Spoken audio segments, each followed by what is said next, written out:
ಬಡವರಿಗೆ ಭೂಮಿ ಕೊಡದೇ ಇರುವ ಸರ್ಕಾರ ಕೇಳಿ ಧಿಕ್ಕಾರ. ಬಡವರಿಗೆ ಭೂಮಿ ಕೊಡದೇ ಇರುವ ಸರ್ಕಾರ ಕೇಳಿ ಸರ್ಕಾರ ಕೇಳಿ ಧಿಕ್ಕಾರ.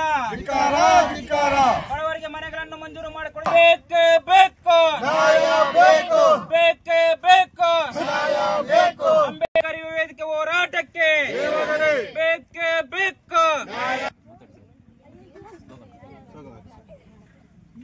जय भीम, जय भीम, जय भीम, जय जय जय जय जय भीम, जय भीम. बेके बेको न्याय ಬೇಕು, बेके बेको ನ್ಯಾಯ ಬೇಕು, ಭೂಮಿ ಬೇಕು, बेके बेको ಭೂಮಿ ಬೇಕು.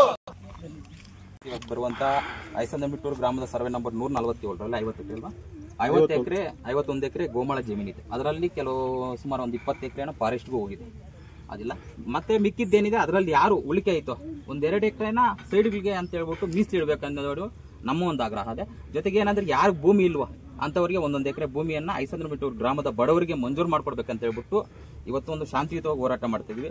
ದಯವಿಟ್ಟು ಸಂಬಂಧಪಟ್ಟಂತ ಅಧಿಕಾರಿಗಳ ತಾವು ಮಾತಾಡ್ಬಿಟ್ಟು ಆದಷ್ಟು ಬೇಗ ನಮ್ಮ ಸಮಸ್ಯೆ ಏನಿದೆ, ನಮ್ಮ ಬೇಡಿಕೆಗಳೇನಿದೆ ಅದನ್ನು ಈಡೇರಿಸಬೇಕಂತ ಹೇಳ್ಬಿಟ್ಟು ತಮ್ಮಲ್ಲಿ ನಾವು ಮನವಿ ಮಾಡ್ತಾ ಇದ್ದೀವಿ ಸರ್.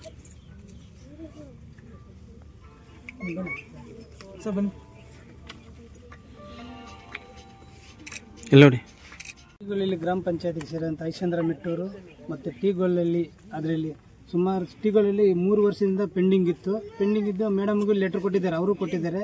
ಇಲ್ಲಿ ಐಸಂದ್ರಮಿಟ್ಟ ಶ್ರೀನಿವಾಸು ಪಂಚಾಯತ್ಗೆ ಒಂದೇ ಪಂಚಾಯತ್ ಕೇಳ್ತಾ ಇಲ್ಲ, KGF ತಾಲೂಕೆಲ್ಲ ರೈತರಿಗೆ ಬೇಕು ಅಂತ ಕೇಳ್ತಾ ಇದ್ದಾರೆ. ನಿನ್ನೆ ರಾತ್ರಿ ನನಗೆ ಗೊತ್ತಾಯಿತು. ನನಗೆ ಗೊತ್ತಾದ ಮೇಲೆ ನಾನು ಸೋಮಣ್ಣಗೆ ಫೋನ್ ಮಾಡಿದ್ದೀನಿ ಮತ್ತು MLAಗೆ ಫೋನ್ ಮಾಡಿದ್ದೀನಿ. ಆಯ್ತು ಮಂಜಣ್ಣ, ಅದು ಏನು ಮನೆಗೆ ಕೊಡಲಿ, ಅದೇನು ಇದ್ದರೆ ರೈತರಿಗೆ ಮಾಡೋಕ್ಕೆ ಮತ್ತು ಬಡವ್ರಿಗೆ ಮನೆ ಕೊಡೋಕ್ಕೆ ಏನು ಪ್ರಾಬ್ಲಮ್ ಇಲ್ಲ, ಅದು ಮುಂದಿನ ಸಮಸ್ಯೆ ತಗೊಂಡು. ಮತ್ತು ಇದು ನಮ್ಮ ಪಂಚಾಯತ್ ಲಿಮಿಟಲ್ಲಿ ಇವತ್ತು ಶ್ರೀನಿವಾಸ್ ಅವರು ಮತ್ತು ಅಣ್ಣವರು ಎಲ್ಲ ಸಂಘದವರು ಎಲ್ಲ ಕೂತ್ಕೊಂಡಿದ್ದಾರೆ. ಅದಕ್ಕೆ ನಮ್ಮ ಪಂಚಾಯತಿಯಿಂದ ನಾವು ಬಂದು ನಮ್ಮನ್ನು ತಗೊಳ್ತಾ ಇದ್ದೀವಿ. ಅದೇ ರೀತಿಯಾಗಿ ನಮ್ಮ PDO ಸರ್ ಹೇಳಿದಂಗೆ ನಾವು RIಗೆ ಇವಾಗೆ ಎಲ್ಲ ಕಳಿಸ್ತೀವಿ, ತಹಸೀಲ್ದಾರ್ಗೆ ಎಲ್ಲ ಕಳಿಸ್ತೀವಿ.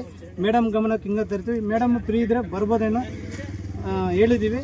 ಅದಕ್ಕೆ ಪಂಚಾಯತಿಯಿಂದ ಬಂದು ನಮ್ಮನ್ನು ತಗೊಂಡಿದ್ದೀವಿ. ಶ್ರೀನಿವಾಸ ಒಂದೇ ಪಂಚಾಯತ್ ನೋಡ್ತಾ ಇಲ್ಲ, KGF 16 ಪಂಚಾಯತ್ಗೂ ಕೇಳ್ತಾ ಇದ್ದಾರೆ.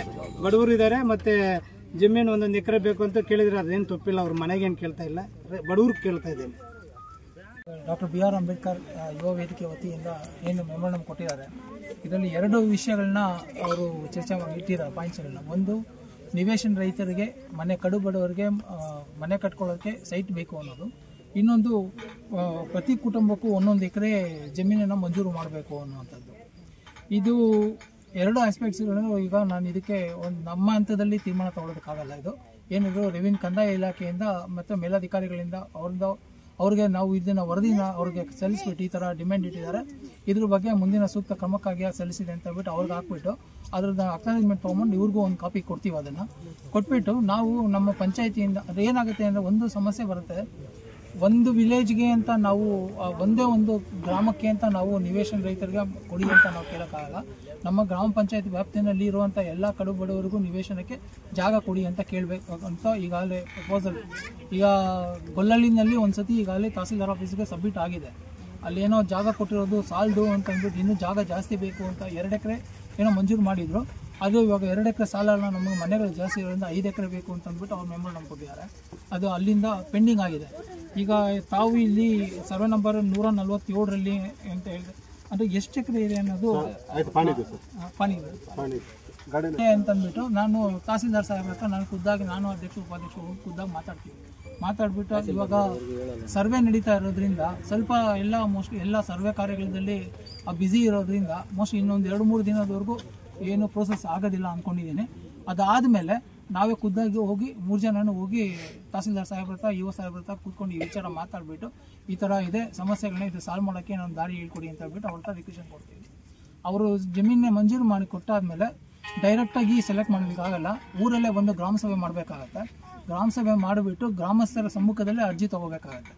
ಯಾರು ಬಡವರಿದ್ದಾರೆ ಏನು ಅಂತ ಅರ್ಜಿ ತೊಗೊಂಡು ಆಮೇಲೆ ಮತ್ತೆ ಪರಿಶೀಲನೆ ಮಾಡಬೇಕಾಗುತ್ತೆ. ಮಾಡಿ ಅಂತಿಮವಾಗಿ ಏನು ಗ್ರಾಮ ಸಭೆಗಳಲ್ಲಿ ಮತ್ತು ಜನಸಾಮಾನ್ಯರು ಏನು ಅಭಿಪ್ರಾಯ ಪಡ್ತಾರೆ ಅದರ ಆಧಾರದ ಮೇಲೆ ಮುಂದಿನ ಕ್ರಮ ನಾವು ಜರುಗಿಸಬೇಕಾಗ್ತದೆ.